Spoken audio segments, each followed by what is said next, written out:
Vamos entrar no caso do Pedrinho Matador, gente? Matou mais de 100 pessoas e teve gente agora no enterro dele dizendo que era uma grande vítima da sociedade. Por que não pegou e levou ele para morar na casa da pessoa? A única coisa ruim é que ele não conseguiu realizar todos os sonhos. Ele queria ter matado o maníaco do parque, que estuprou e matou tantas mulheres aqui no Parque do Estado. Ele falou para o Marcelo Rezende, olha, quando eu souber que vai ser meu último dia na cadeia, eu vou pegar uma faca e vou dar direto nesse maníaco do parque. Mas disse o Pedrinho Matador, mas vai ser uma facada na bexiga, não vai ser no coração, não. Porque no coração, enquanto tiver até a última gota de sangue, ele consegue ficar de pé. Na bexiga morre rapidinho.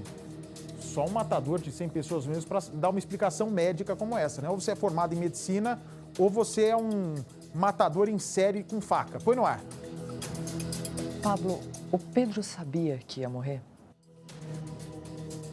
O que ele estava falando nos últimos dias? Você sabe quem matou o Pedrinho? Uma entrevista exclusiva do Cidade Alerta. Os últimos momentos do maior assassino da história do país.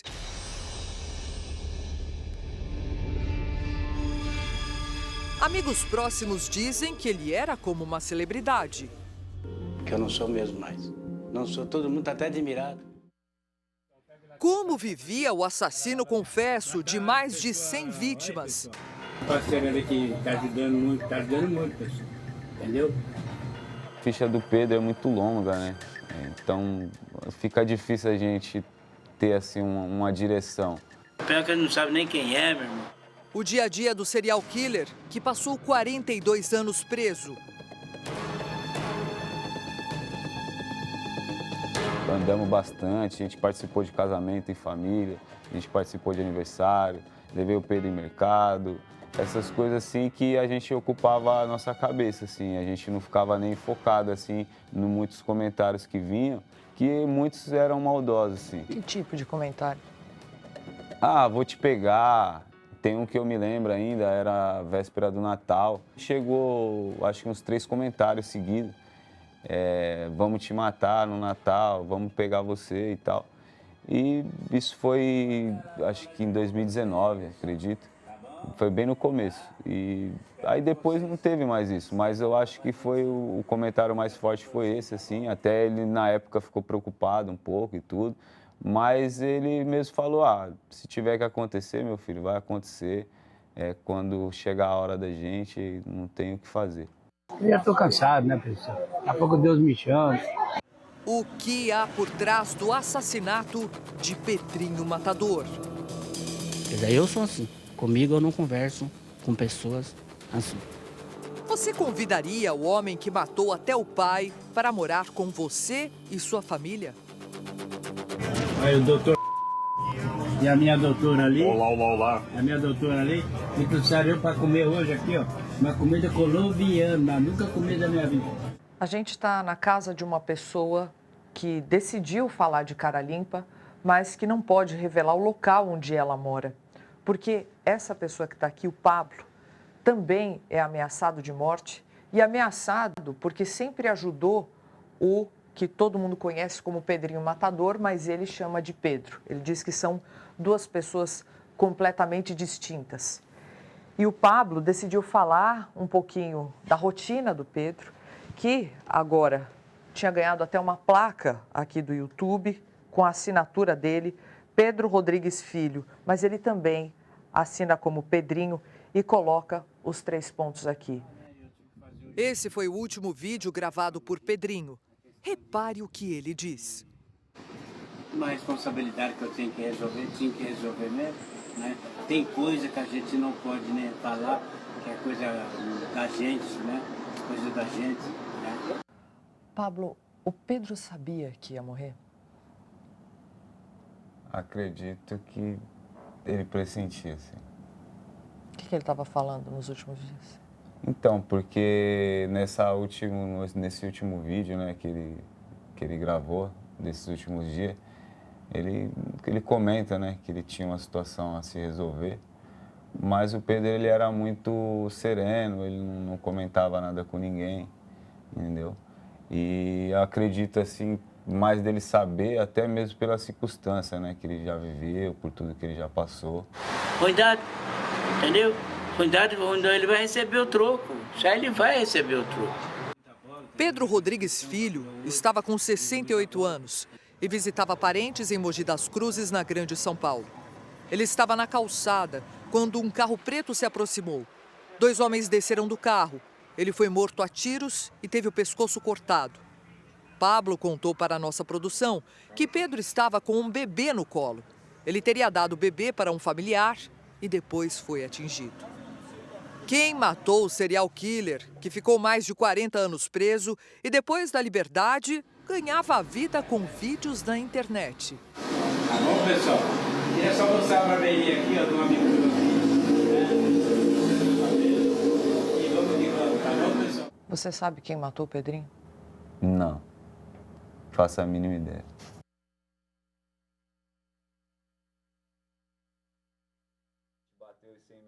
Com exclusividade, o Cidade Alerta conversa com o único e melhor amigo de Pedrinho. Não, desculpa aí, parceiro, já levantou. Aí o outro abraço, não foi nada, compadre. Entendeu?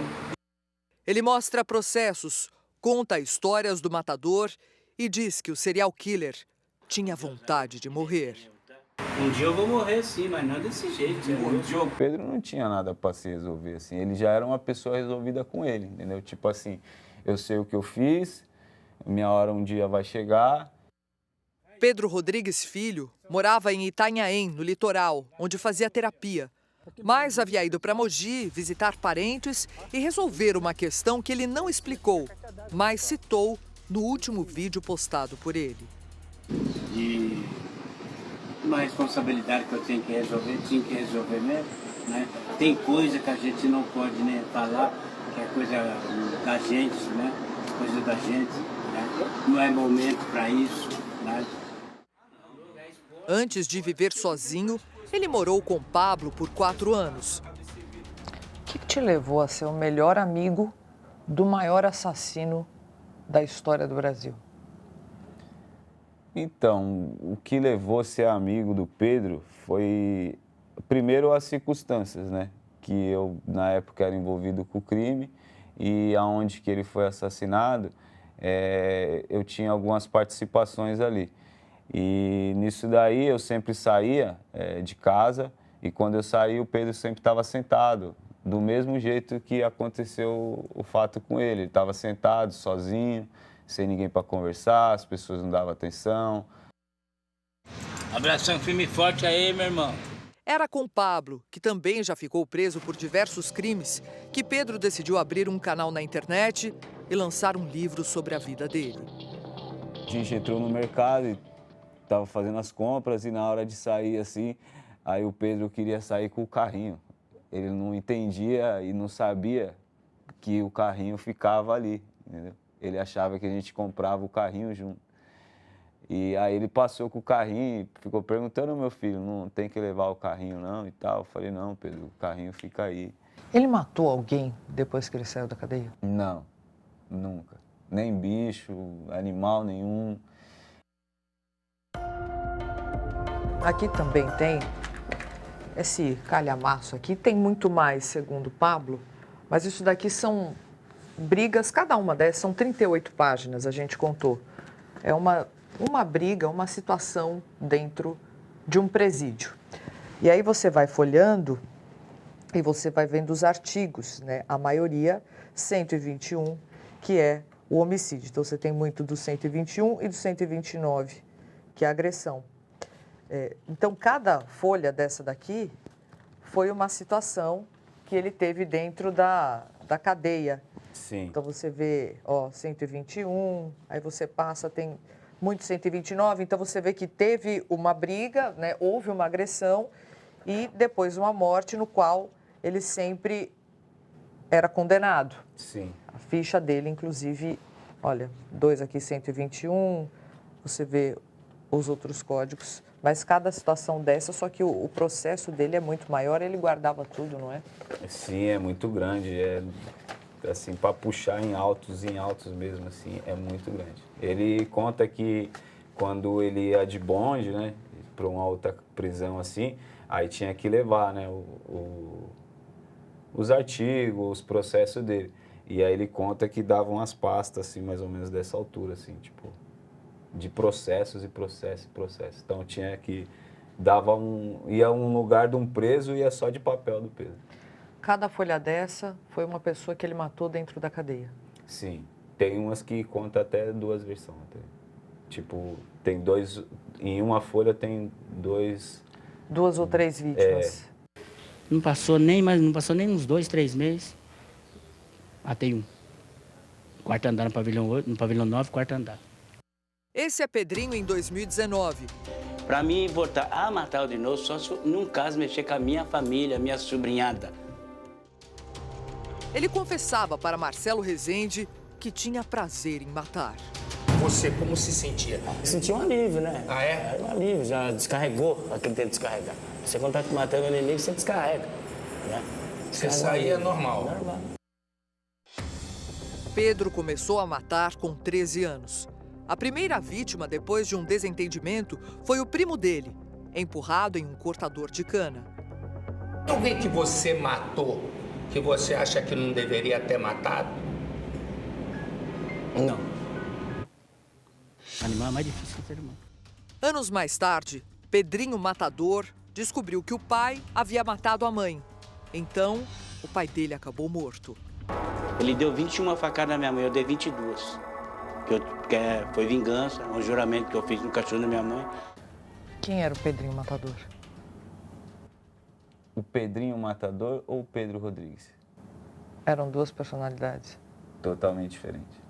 Era como se Pedrinho tivesse um código de ética próprio, que quem não respeitasse acabava morto. No crime, ele tem suas éticas, ele tem as suas maneiras, as suas regras. E dentro dessas regras, o Pedro se encaixava em todas. Pablo revela detalhes da vida de Pedrinho Matador nos presídios. Ele passou por todos. Diz que na cadeia matou, do que se tem registro, 47 pessoas. No sistema foram uns 40 e pouco, quase 50. Quando o Pedrinho ganhou essa placa aqui do YouTube, que é de 100 mil inscritos, o canal dele Pedrinho, ex-matador, e Pablo Silva, que é o Pablo, né? Quando ele ganhou essa placa, ele achou que era de prata, que dava para derreter, é isso? Sim, Queria sim. vender.